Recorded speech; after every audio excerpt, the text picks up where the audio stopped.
ए राणी, मला पाणी आण बरं. आले का तुम्ही?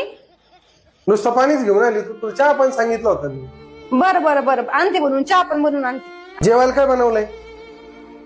भोपळ्याची भाजी बनवलेली. तुला किती वेळा सांगितलं रे बावळट सारखं करीत वगैरे? पण सांगितलं ती भोपळ्याची भाजी बनवायची.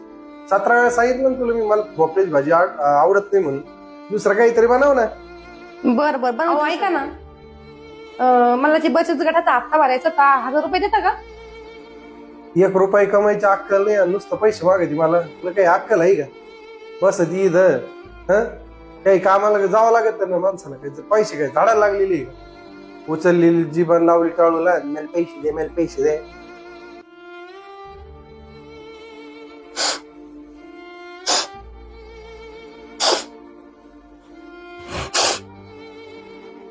होय, इथं किती भांडी पडले? तुला काही अक्कल आहे का?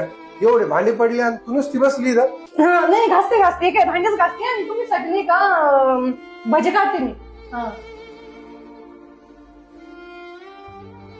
यायला मी ऑफिसचा राग ना त्यांनी बाईकवर काढलं बरं.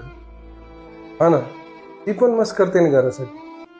नाश्ता सकाळी मुलांचं शाळेत पाठवायचं, माझ्यासाठी जेवण, मला चहा पाणी, वेळेवर माझे सगळे कपडे इस्त्री करायची, सगळे कामं करते. हा ना, मी जरा चुकीच वागलो काय? चला जाऊया, सॉरी बोलतो मी आज. हे राणी, काय हो? अरे सॉरी, मी जरा तुझ्या बरोबर खूप वाईट वागलो ना.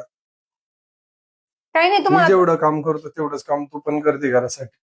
हा पण जाऊन द्या, तुम्हाला तुमची चूक कळाली आणि तुम्हाला समजलं हेच माझ्यासाठी खूप आहे.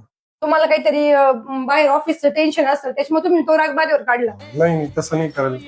तर मित्रांनो, तुम्ही पण प्रत्येक जण आपल्या बायकोला समजून घ्या आणि प्रत्येक जण आपल्या नवऱ्याला समजून घ्या, तरच नातं टिकून राहतं.